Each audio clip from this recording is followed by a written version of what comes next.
یو ولی الله او د هغه مور ورته شوده ونیو. نو مور ته وی چې تا ته خو پته ده چې زه معلومات ونه کړم نو زه پردی شی نه خورم، دا شوده دې د کومه کړي؟ وی دا کوچی دلته اوسېږي، خیمه یې ده نو هغې را کړي. وی ښه دا هم درته پته ده چې دا دویم ځای هم زه معلوم نه یې پورې دا نسکم. دې کوچی تا ته معلومه ده څنګه ښځه ده؟ پاکه ښځه ده، منګزاره ده.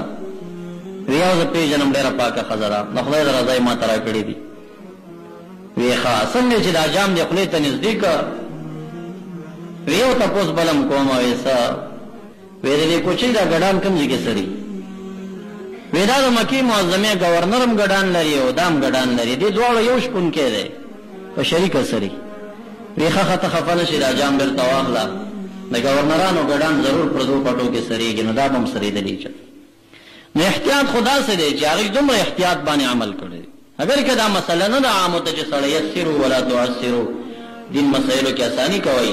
مفتیان بعضې مسلې به تاسو ته د اسانۍ لپاره کوي، خو تاسو خپله بیا هغې کې هغه محتاط او کوم چې احتیاط پکې هغه خبره ټینګوئ.